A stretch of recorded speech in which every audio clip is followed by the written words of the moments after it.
Welcome to the Forgotten Narrator. They did not awaken to victory. They did not rise to reclaim dominion in the blaze of golden triumph.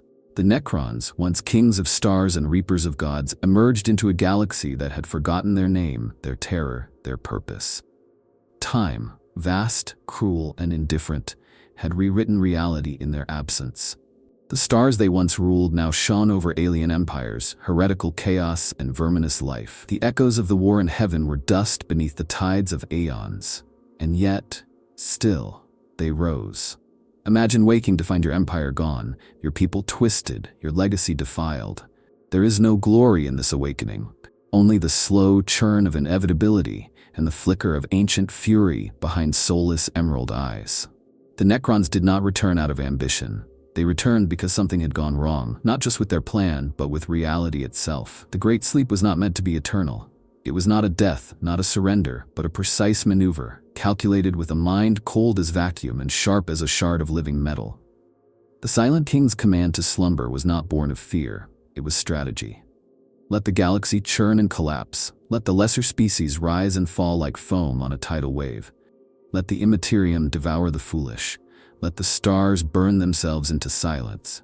And when all was quiet, when only ruins remained, the Necrons would rise as gods into a broken dawn. That was the dream. A patient resurrection. One last chess move across epochs. Every tomb world, every stasis chamber was a promise of that future. A vow sealed by science and sorrow.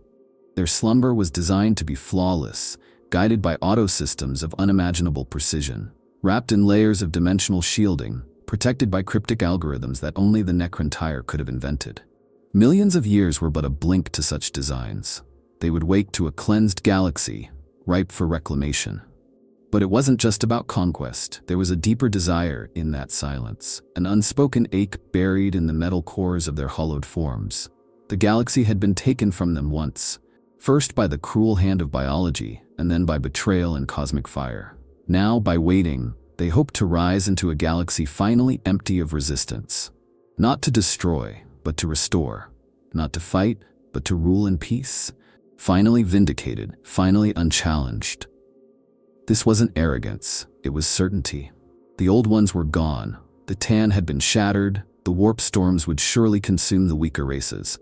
The Necrons had witnessed the mechanisms of entropy and decline at work across civilizations. Time was their ally. Let 100 million years pass, the universe itself would wear down to its final components. Theirs would be the last words spoken in galactic history. The very nature of the Great Sleep was engineered with this quiet confidence. The stasis fields halted entropy. The tombs sealed tight against even the subatomic decay of time.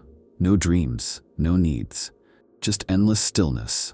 And behind every still eye plate, the unblinking gaze of a plan vast enough to encompass entire galactic arms. Yet, not all tomb worlds were created equal. Some were damaged in the initial cataclysm that followed the war in heaven.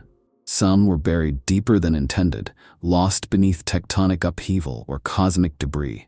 Some were sabotaged, by traitors, by malfunction, or by the faint remnants of the Ctan's whispering madness.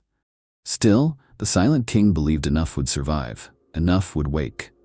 Enough would remain intact to reclaim what had always been theirs. Their awakening was never supposed to be haphazard. The Silent King's command echoes through the digital veins of 1,000 dynasties. Wait, endure, rise together. But now, as they awaken in isolated pockets, in fractured dynasties and corrupted tombs, the echoes grow warped.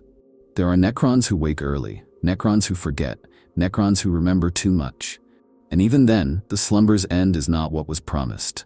Because the galaxy did not collapse. The warp did not consume. Instead, a new Imperium rose. Foul Xenos empires thrived. The stars did not fall silent, they screamed. And so the Necrons stir, not to a clean slate, but to a maelstrom. Their slumber, their perfect plan, has delivered them into a reality more chaotic than the one they sought to escape. The Great Sleep was supposed to be the solution. Instead, it has become the reason for their confusion, fragmentation, and fury.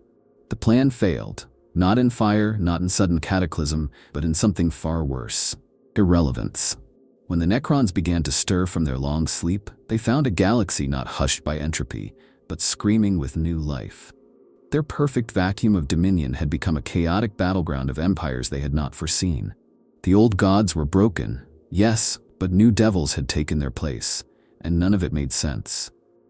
This wasn't the order they had waited for.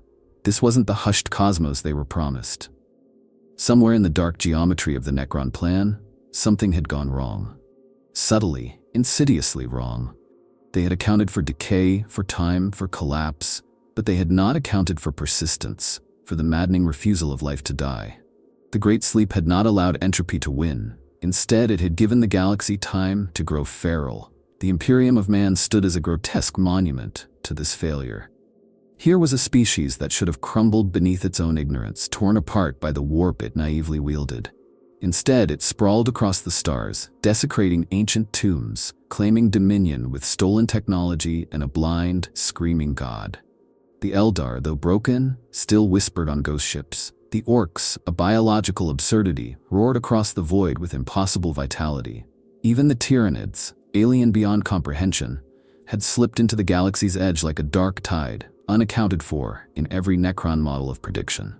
And the warp. The warp. The Necrons had gambled on it, devouring all. They assumed that the Immaterium would tear reality apart under the weight of psychic saturation. They believed the galaxy would become a haunted graveyard of warp-burned ruins. Instead, the warp had become symbiotic with civilization. Humanity, in particular, had not merely survived it. They had embraced it, weaponized it, even worshipped it.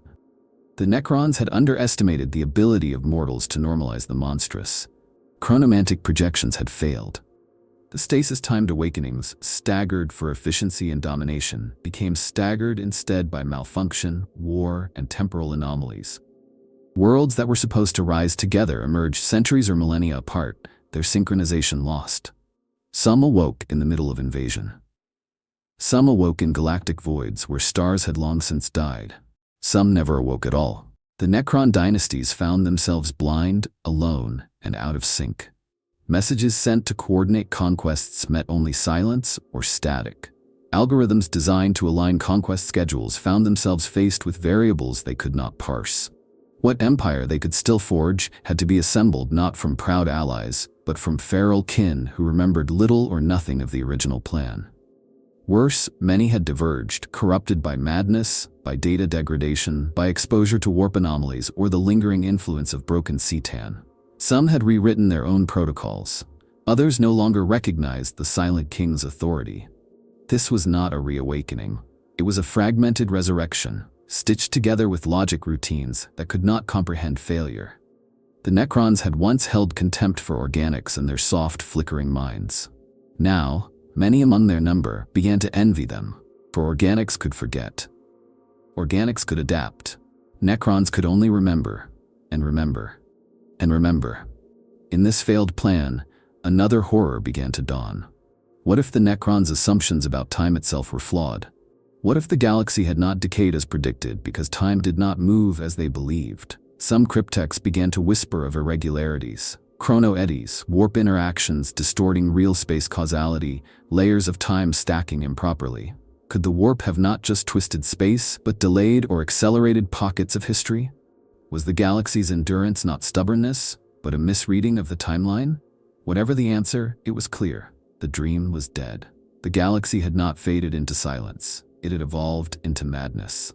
The Necrons were no longer rising into a vacuum, but into a maelstrom. Their plan had failed, not by defeat, but by miscalculation. And perhaps worst of all, there was no one left to blame. The old ones were gone. The Cetan were shards.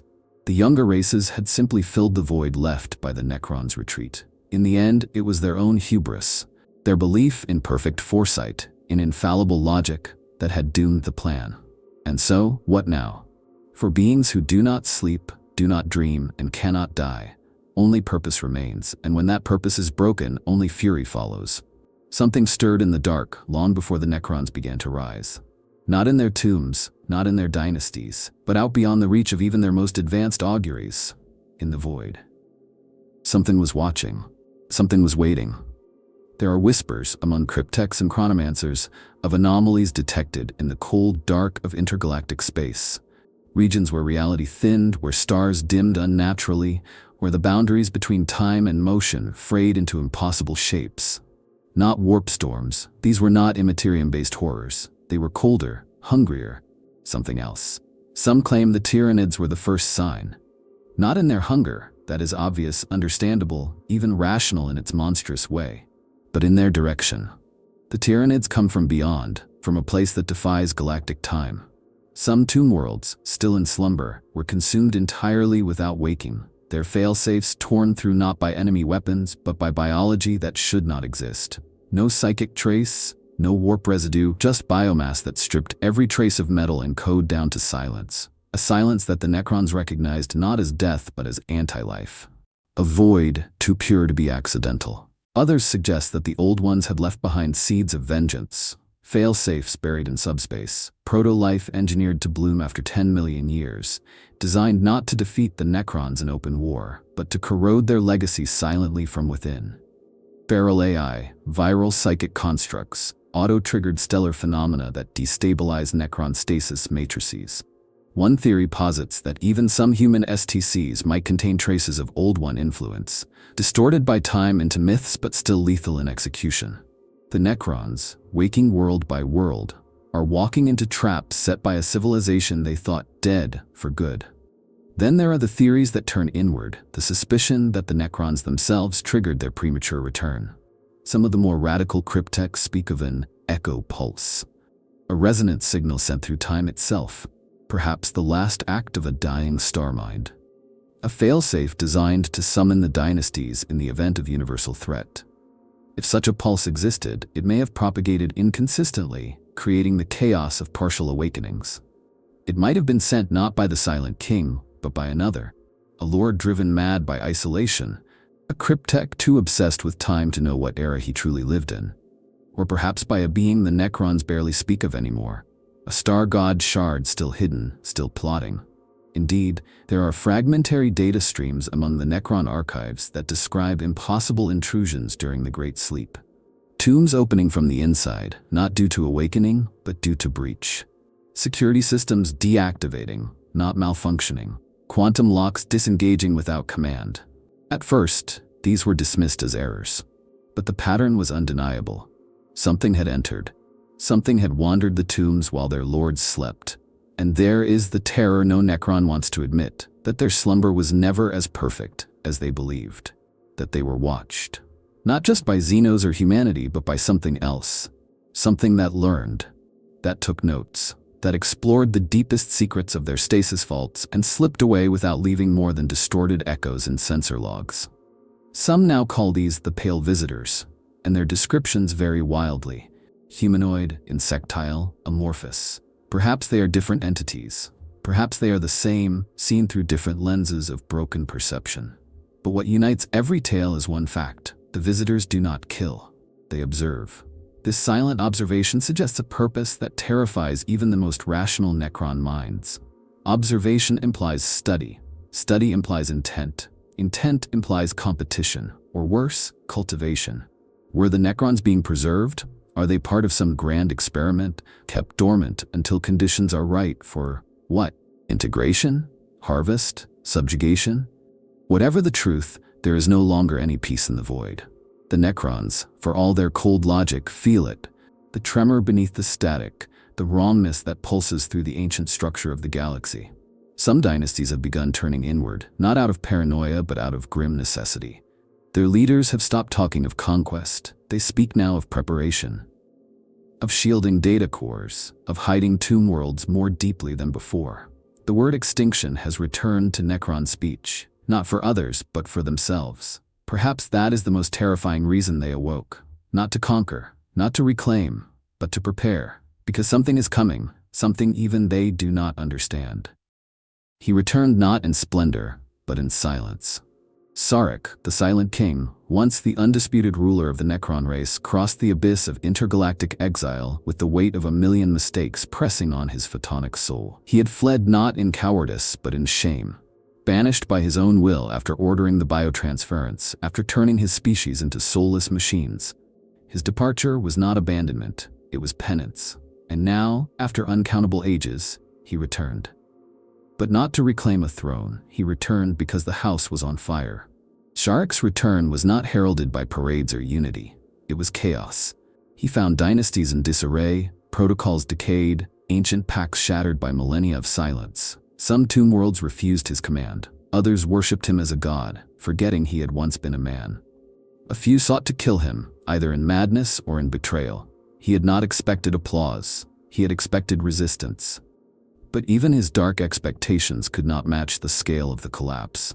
He had left behind a vision, a unified, eternal Necron empire that would awaken into an empty galaxy and reclaim its birthright. What he found instead were fragmented heirs clawing at one another in confusion and rage. Dynasties turned inward, trapped in loops of internal war or isolationist dread. Some had declared independence. Others had merged with heretical constructs. A few had descended into nihilism so complete they actively sought oblivion. Sarek had not come back to reign. He had come to fix. But even that intent was not clean. Deep within him, deeper than logic, deeper than programming, a hunger stirred. A need for atonement, yes, but also for control. For something to make sense again. For a future not dictated by entropy and malfunction. The Silent King speaks little, but his every action screams of urgency. He builds fleets not for conquest, but to re-establish contact. He sends emissaries not for diplomacy, but for diagnostic assessment. He wants to know what remains, what works, what can be repaired, and, most disturbing of all, what must be purged. For Sarek has seen something. In the black between galaxies, in the silence between star pulses, he witnessed what the Necrons had not calculated for. The true scale of the warp's cancer, the rise of psychic contagion across the Milky Way, and the monstrous potential of species like the Tyranids and the humans. He returned not because it was time to reclaim the galaxy, but because the galaxy is teetering on an edge, and only he, perhaps, still remembers the shape of stable ground. The Silent King is not a hero. He is not a villain. He is the closest thing the Necrons have to a conscience, and that conscience is breaking. He must make decisions that no algorithm can weigh. Which dynasties to salvage, which to abandon, which memories to preserve, which mistakes to erase. He no longer believes in destiny, he believes only in triage. And yet, there are glimmers. In his presence, some Necron lords have found clarity. In his silence, some have heard purpose. His mere return has rekindled dormant networks, reactivated ancient protocols, restored fragmentary unity in scattered regions. Not because of loyalty, but because Sarek is the only constant in a universe turned hostile. He was there at the beginning, and he is here now. That fact alone offers some foundation in a world that has none. He has also begun experiments, cautious, desperate, radical. Quiet alterations in resurrection protocols, the beginnings of emotion reintroduction, encounters with the Imperium and other Xenos not immediately marked by extermination but observation. The Silent King is searching, probing reality for a new answer to an old problem, how to live with the mistake of immortality. And he is willing to do what the rest of his kind are not. He speaks to organics. He studies their flaws not to mock them, but to understand. He fears the warp not just for its madness, but for its appeal. He sees the humans not as insects, but as dangerous children wielding a loaded gun.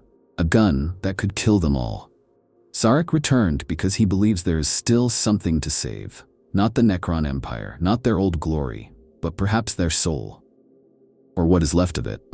What does it mean to awaken as a god, only to find your worshippers extinct and your siblings mad? The dynasties were supposed to rise together, in harmony, in order, in sequence. But the passage of eons shattered the equation. When the tombs opened, they opened out of time, out of phase, out of place. What Sarek found upon his return was not a unified race, but the splinters of a broken mirror. Each dynasty remembered differently. Each had adapted, or degraded, in isolation. There were those who awoke early and never realized it. Dynasties that believed only a few decades had passed, not millions of years. Their response was erratic, driven by flawed internal chronologies and corrupted memory cores. Others woke too late, their systems lagging behind the galactic clock. By the time their lords stirred, they found their ancient allies extinct, their databanks filled with echoes of messages from the long dead. The result was chaos, a chorus of voices singing in different tempos, unable to harmonize. And when the Necrons cannot harmonize, they fracture. Some dynasties took this as license to create new paths. In the void left by the Silent King's exile, they crowned themselves. Self-declared pharaohs erected micro-empires within their stasis bubbles, rewriting ancient dogma, inventing myths of their own supremacy. When they awoke and encountered other Necron forces, they found not allies but rivals. War broke out, cold, surgical, and entirely internal. Not for resources, for memory, for who was right. Others fell into madness. Isolated for eons, their minds, so dependent on routine, hierarchy, and clarity, began to loop. Some dynasties never stopped enacting ancient wars, fighting simulations against long-extinct enemies. Others enacted rituals of protocol and conquest with no targets, endlessly marching in deserted systems as if their purpose alone could conjure meaning. These are the broken courts, tomb worlds, where the Necrons march in circles, issuing commands to the void, speaking to phantoms. Worse still are the corrupted, those exposed to warp-tainted anomalies during their slumber. Their minds glitched, their logic chains fractured. Some worship strange things now, not the Tan, not the Necron Triarch, but abstract concepts like silence, decay, or even human faith. These aberrant dynasties are terrifying not for their power, but for their unpredictability. They do not follow protocols. They do not seek reunification. They are wild data, dangerous echoes. In this fractured state, diplomacy among Necrons becomes a ritual of suspicion and surveillance. When two dynasties meet, they do not greet each other. They scan. They analyze voice patterns, symbol use, even gate algorithms to determine origin and integrity. Trust is not presumed. Identity must be proven. And even then, each assumes the other may be lying, or worse, infected by alien thought. Some dynasties, like the Mephrit, retain a cold precision. They hold to protocol with such rigidity that they appear nearly untainted by the ages. Others, like the Neolach, believe in destiny, that their rise is fated and all others must submit. Then there are the Saracon, loyal to the silent king and haunted by what they have seen in his gaze. These factions function, barely. But countless more fall outside these boundaries, acting in contradiction, operating on madness disguised as doctrine. This fragmentation explains why the Necrons, for all their power, have not yet conquered the stars anew. They are too busy trying to understand one another, or kill one another. Their fleets collide not just with Xenos and humans, but with other Necron ships bearing the same sigils twisted in different directions. Civil war, always imminent, is simply paused by the inertia of confusion, and beneath it all is fear. Not spoken, never admitted, but present in every act of aggression or isolation. Fear that the Necrontire are gone, not just in flesh, but in purpose. That the species that slumbered was not the same one that awoke. That too much has changed. That memory itself is poisoned. Reunification is no longer a strategy. It is a fantasy. The dynasties are not just disconnected. They are divergent evolutions of the same idea, mutated by time and solitude. And each believes itself to be the true inheritor. The Necrons have returned. But the question that haunts them is this: return to what? The promise of immortality was never meant to feel like this. In the beginning, the Necrontire had believed, or perhaps convinced themselves, that biotransference was salvation. No more pain, no more illness, no more short, bitter lives beneath dying suns. Their bodies, cursed by their stellar ancestry, would be discarded in favor of the perfect vessel. Eternal, indestructible, incorruptible. But what they became was not what they imagined. At first, they did not see the cost. The Tan made the process seamless. One moment, flesh, the next metal. The memories remained, the will remained, the pain was gone, but so too was the soul, and something in them knew it. It was subtle, like a song you no longer hear, or a warmth you only notice in its absence. They could think, but not feel. They could remember, but not care. The Necrontire became Necrons not merely in form, but in vacancy. And over the eons, that vacancy became an abyss. There are Necrons today who no longer know what it means to dream, who do not recognize art or language or metaphor. Not because they have forgotten, but because those parts of their cognition were excised, deemed unnecessary. Cryptex and canoptech constructs optimized away the inefficiencies of emotion, leaving behind streamlined intelligences without nuance. What remains is intellect without identity, command without context. Others remember everything, and that is its own hell. Some of the oldest Necron lords retain full memory banks from before the biotransference. They remember sunlight on skin, the taste of air, the feel of love, of anger, of pride, but they cannot feel any of it now. Only the memory, static and sterile, plays on loop inside their minds. It is not nostalgia. It is torture. These lords are the most dangerous, not because they are powerful, but because they are desperate. Desperate for sensation, for meaning, for something to replace the void inside. Some turn to ritual, reenacting the traditions of the Necrontire, hollow as they are. Others experiment with cortical implants or forbidden Titan shard interaction, seeking even a moment of sensation. A few go further, modifying themselves in grotesque parodies of flesh, trying to bridge the gap between what they were and what they are. And then there are the silent ones, Necrons who have simply stopped speaking. They do not command, they do not respond. They stand in perfect stillness, even in the middle of battle, as if listening for something long lost. They are not broken. Their systems function perfectly. But something within has shut down. Some believe they are trying to die, not physically, which is impossible, but spiritually, trying to will themselves into non-existence. The curse of biotransference was never just the loss of soul, it was the loss of context. The Necrontire were a dying people, but they were still people. They had culture, they had art, music, laughter. They built cities not just for function, but for beauty. They worshipped stars not just for survival, but for awe. And now, all of that is gone. Even their own architecture feels alien to them, towering, sublime, pointless. What the Necrons inherited was a legacy they can no longer understand. They were promised immortality, but received eternity instead. An eternity without emotion is not peace. It is imprisonment. There are theories, quietly whispered among chronomancers, that the true purpose of the Great Sleep was not conquest at all, but to wait for the galaxy to evolve into something that could fix them. That by sleeping, the Necrons hoped one day to find a species, a science, a psychic event that could reverse biotransference, or at least restore what was lost. It is the closest thing they have left to faith. Because if no such restoration comes, then the Necrons will remain what they are now, beings of perfect memory and zero desire. A race that cannot evolve, cannot hope, cannot change. A stillness mistaken for strength, a silence mistaken for wisdom. They did not lose their bodies, they lost their selves. And that, more than any weapon, is what haunts their every step. The galaxy was supposed to kneel. That was the expectation. The Necrons, after all, were not merely warriors, they were gods. Their technology could unweave atoms, their logic could calculate the death of stars. Against that, what could the lesser races offer? And yet, as the tombs cracked open and Necron forces began to move across the stars, they were greeted not with silence or surrender, but with defiance. The Imperium of Man. The Eldar remnants, the green madness of the orcs, even the rising horror of the Tyranids. The galaxy teemed with life, loud and irreverent, unconcerned with the Necrons' ancient claim. What was worse, they did not fear them. At least not properly. Not the way one fears a god. They fought them like they were just another faction, another nuisance in the long list of wars that define this era. To the Necrons, this was not merely offensive.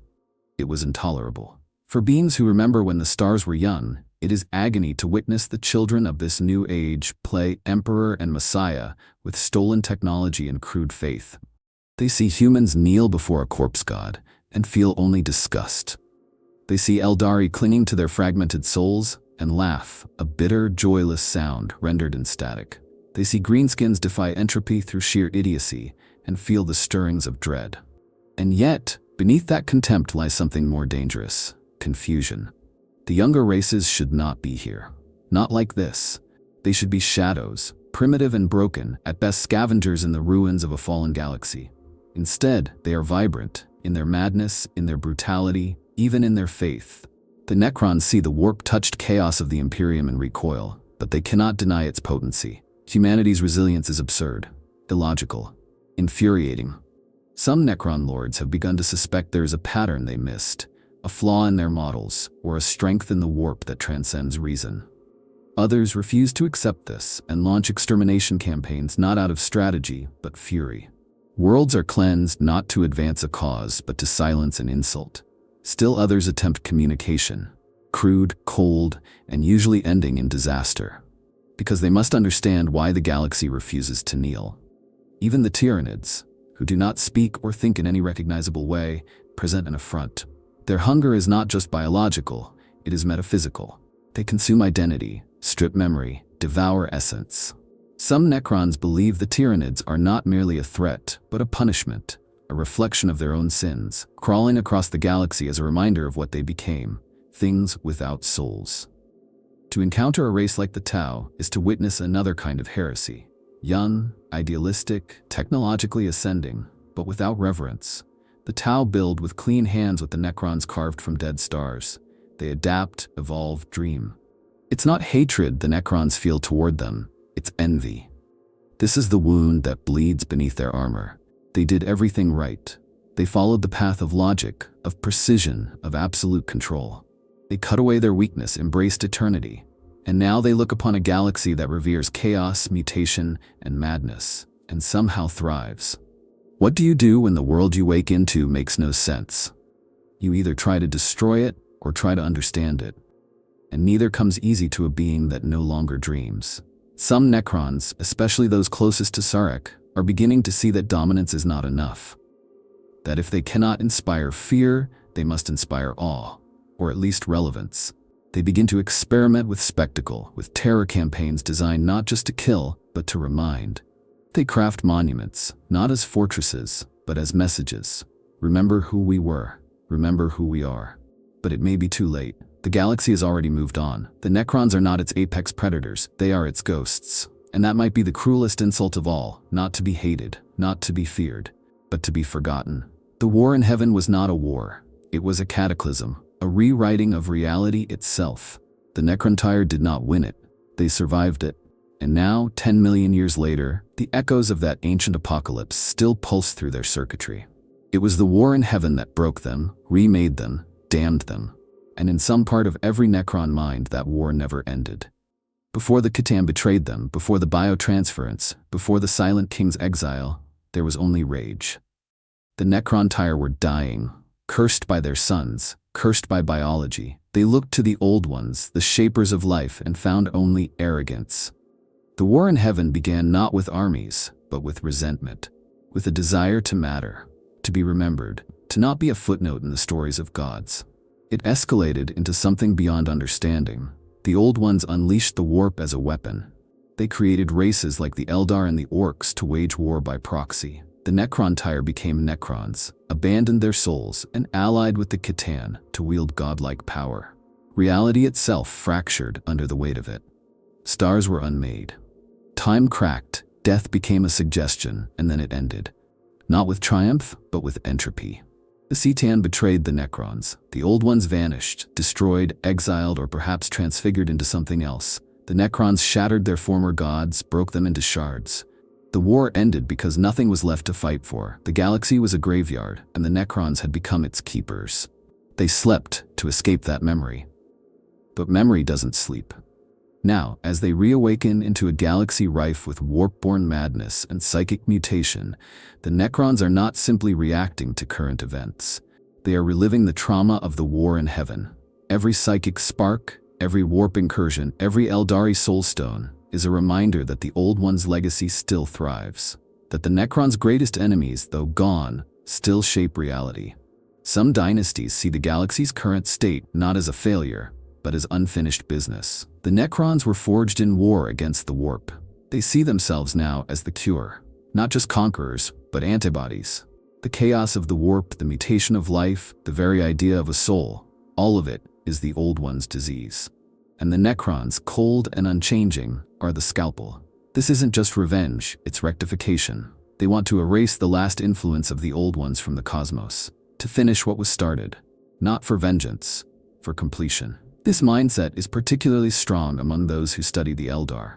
The Eldar are not just survivors, they are the Old One's chosen children, designed to wield the warp, to dance upon the edge of madness, to sing their thoughts into weapons. To the Necrons, they are living proof that the past is not truly gone, and thus must be excised. Even humanity, for all its crude faith and flawed biology, bears the mark of the Old One's legacy. Psychic potential, warp interaction, dreams of transcendence. All of it reeks of the war in heaven's aftermath. The Necrons see the Emperor not as a god, but as a byproduct, a mutation of ancient metaphysical experiments long since forgotten. And so, when they strike at humanity, They strike not just at the present, but at history. There are even whispers among the chronomancers of attempts to access the war directly, to reach into the past, to observe the final battles, or even alter them. This is madness, of course. But what is madness to beings who cannot die? Time for the Necrons is not a river, it is a maze. And somewhere in that maze lies the moment everything went wrong. The war in heaven never ended. It calcified into Necron identity, a foundational trauma that defines every protocol, every thought, every motive. When they march, it is not toward conquest, it is toward closure. And in a galaxy shaped by the sins of forgotten gods, the Necrons may be the last ones left who remember why the war started in the first place. To a Necron, the warp is not a realm of gods. It is not magic. It is not some higher dimension of potential or transcendence.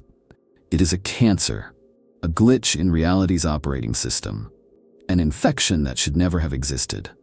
The old ones turned to it when they could no longer control the material universe, and in doing so, they tore open a wound in the fabric of creation. One that has never healed. Where others see power, the Necrons see rot. The warp is chaos made manifest, anathema to the cold laws of physics that the Necrontire once revered. To them, the warp is not merely dangerous, it is wrong.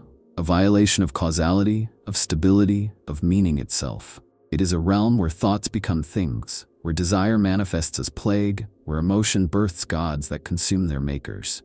It is the ultimate perversion of order. And for beings who sacrificed everything for order, its continued existence is intolerable. This is why the Necrons' hatred of the warp is deeper than strategy. It is not about defeating enemies who use it. It is about eliminating a flaw in the architecture of the universe. They do not want to win wars against psychers. They want psychers to be impossible. The Dolmen Gates, for instance, are more than just portals. They are scars carved through reality, not into the warp but around it. Into the webway, the Old One's last fortress. Necron technology bends the edges of space, creating tunnels through dimensions untainted by raw psychic force. Every step through a Dolmen Gate is a statement. We do not need your madness. We reject your gods. We will walk in the dark alone, untouched. The Canoptech constructs, with their anti-psychic fields and dimensional null zones, are not just guardians. They are immune systems.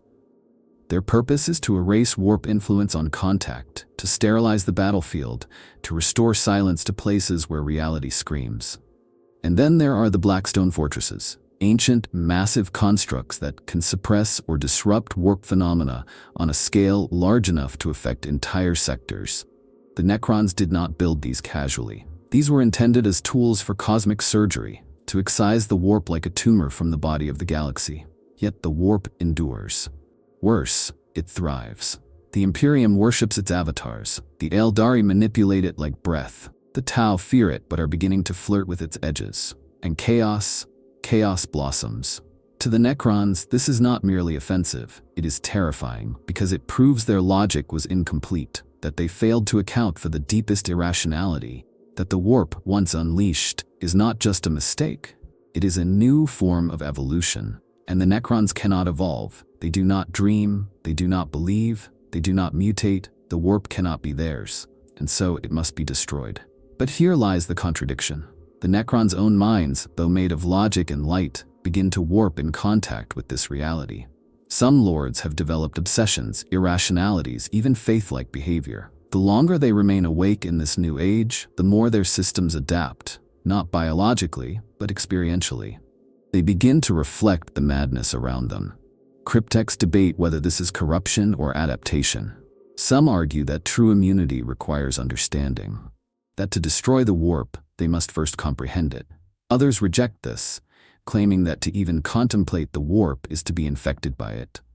This internal schism is growing, though it is unspoken, unacknowledged. The Necrons do not argue, but their choices diverge. Some dynasties now field experimental weapons designed not just to suppress psychers, but to unravel warp constructs altogether. Tools that could unmake daemons at the subatomic level. Others seek to collapse warp currents entirely, triggering black hole generation in real space as a form of universal cauterization. The costs are high, but the Necrons are willing to pay them, because they see what others cannot. The galaxy is not just at war, it is infected. And they, perhaps alone, still remember what the galaxy looked like before the wound. The Necrons returned not to dominate, but to cleanse. Not out of hatred, but out of necessity. Time is broken. The Necrons do not say this aloud, they do not speak in superstition. But they know it, they feel it, in the instability of their chronal beacons. They see it in the corrupted data stamps from tomb worlds that report different galactic dates for the same events. They observe it in the behavior of cryptechs who have walked between seconds for so long that they no longer know which moment they call home. Chronomancy is not merely science, it is defiance, a war against the most fundamental law of decay. The Necrons do not age, but the galaxy does, and they resent it. In the heart of their dynasties are machines that can rewind entropy, moment by moment, to restore function. But what began as preservation has become obsession. Now, there are those who believe time itself is the true enemy. Not warp, not chaos, not entropy, but time. Chronomancers whisper of temporal infections, fractures in causality that ripple backward as much as forward. Some suspect that the Great Sleep itself was sabotaged by such anomalies, that timelines were not merely disrupted, but inverted. A tomb world may have awoken before it slept. An invasion may have happened twice, with different outcomes. Memories become unreliable, histories contradict, protocols written in stone no longer align with observable reality. To combat this, certain dynasties have begun to experiment with time, not as a tool, but as a battlefield. They deploy time weavers, Necrons enhanced with exotic circuitry that allows them to predict not probabilities, but certainties across fractured timelines. These entities are feared even among their kin, for they speak in future pasts and act with the cruelty of someone who has already lost everything. More radical still are the memory wars, conflicts fought not for planets or resources, but for the right to define what happened. Competing dynasties will hack each other's memory cores, rewrite event logs, adjust historical records. Victory is declared not when a battle is won, but when the enemy forgets they ever resisted. This is not deception. This is re-engineering identity at the level of temporal fact. And in a race where memory defines personhood, this is annihilation. Some cryptechs have begun theorizing the unthinkable, that the biotransference itself could be undone, not by engineering, but by retrocausality. If time can be manipulated with sufficient precision, then perhaps it can be unwound. Not all the way, not to flesh, but enough to recover what was lost: emotion, desire, soul. These theories are heretical, dangerous, possibly suicidal. But hope is a rare drug among Necrons, and some will gamble even with reality to taste it. There's also the terrifying possibility that others are already doing this. That some ancient force, perhaps a surviving old one, perhaps a sentient fragment of the warp, is using time against the Necrons, creating loops, setting traps, erasing victories from history, manipulating causality not for conquest but for disorientation. If so, then every moment may be suspect. Every victory may be hollow. And so the Necrons have begun to fight time directly, not as a passive element, but as an enemy force. They build chronotraps, designed to freeze enemy ships or psychers in loops of microseconds. They create memory fields that anchor thought to specific durations, preventing psychic intrusion or tampering. In some tombs, time itself flows differently, faster, slower, sideways. The tomb is not a place, it is a when. But this war is costly. The more they manipulate time, the less they trust their own continuity. Some lords have begun to repeat decisions, unsure if they made them yesterday or 10 million years ago. Others encounter versions of themselves with different memories, different priorities. The Silent King himself is rumored to have created a hidden chamber, not of gold or stasis, but of lost timelines. A place where he studies the paths not taken, the wars never fought, the peace never made. For beings who cannot die, time should be meaningless, but it is not. Time is the only thing they cannot master, the only thing that still punishes them. The Necrons return to fix a broken galaxy, but now some wonder if the break began with them. If their slumber twisted the narrative, if their very return splintered causality. What if their awakening is not the result of a plan, but the side effect of someone else's? The Necron Tyre once painted their temples with stars. Their cities were chiseled in silver and fireglass, not because it was efficient, but because it was beautiful. They wrote poems to the sun that killed them, built statues to remember the dead, wept at funerals, laughed in halls carved beneath the glare of hostile skies. They were a people. Bitter, brilliant, flawed, but alive. Before the curse, before the war, before the metal, they were human in ways more familiar than the Imperium would ever admit. Now, they are husks that remember too much. For all their power, the Necrons have no culture, no art, no children. Their dynasties are sterile echoes of a civilization that ended the moment biotransference began. Even their architecture is mimicry. Vast tombs and monoliths that imitate the glory of the past, but serve no soul. Every carving, every corridor, every glyph is a memory of a world that cannot return. Some remember that world, others try to forget it. Among the more ancient cryptex, there are vaults filled not with weapons but with relics. Faded paintings sealed in stasis, preserved fragments of literature, audio recordings of music played on instruments that no longer exist. These things are not shared, they are hoarded like shame. Because to acknowledge them is to acknowledge what was lost. Not just the soul, but the spark. In rare moments, a Necron lord might pause before such a relic. Not to feel, they cannot, but to simulate the memory of feeling. A flicker of recognition, a ghost pulse of emotion, emulated in subroutines too ancient to be purged. They do not know why they linger. But they do. The Silent King knows. That is why he speaks of salvation. Not victory, not conquest, but the restoration of the Necrontire's identity. His recent actions, the experiments with consciousness, the cautious interactions with other species, even his silence, are all aimed at one goal. Not to rebuild an empire, but to resurrect a people. He knows they are dying in another way now. Not from radiation, not from war, but from erosion, not of body, of self. The Necrons are forgetting not history, they remember everything. They are forgetting how to be.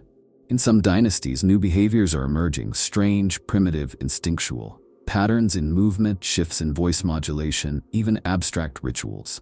Cryptex analyze them as glitches. But what if they are something else?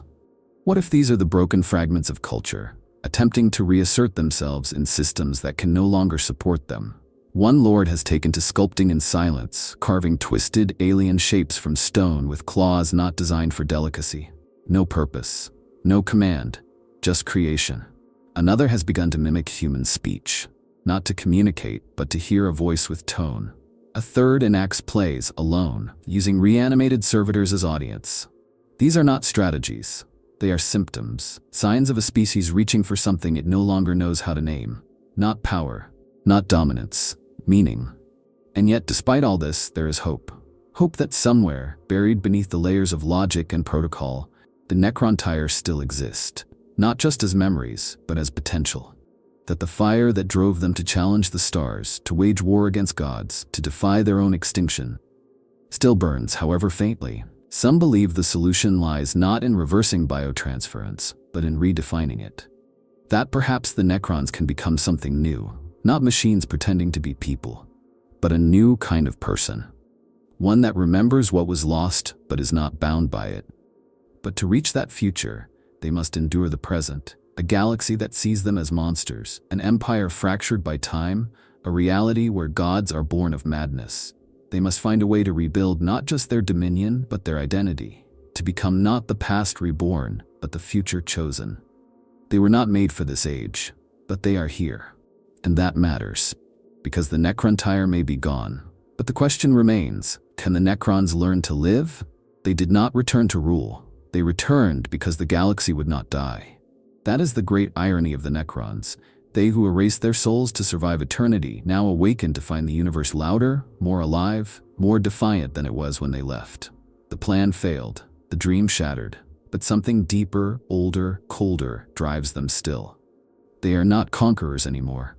They are reminders of what the galaxy was, of what it could have been, and what it may yet become if it forgets the cost of survival. The real reason the Necrons returned was not strategy. It was instinct. It was the echo of a people who once looked up at the stars and refused to go quietly into death. That instinct, twisted, sharpened, immortalized in steel, brought them back not to reclaim what was lost, but to confront what has changed. They do not yet understand this. Many never will. But the Silent King does, and that is why he walks not ahead of his people but among them. Not to lead them forward, but to bring them home.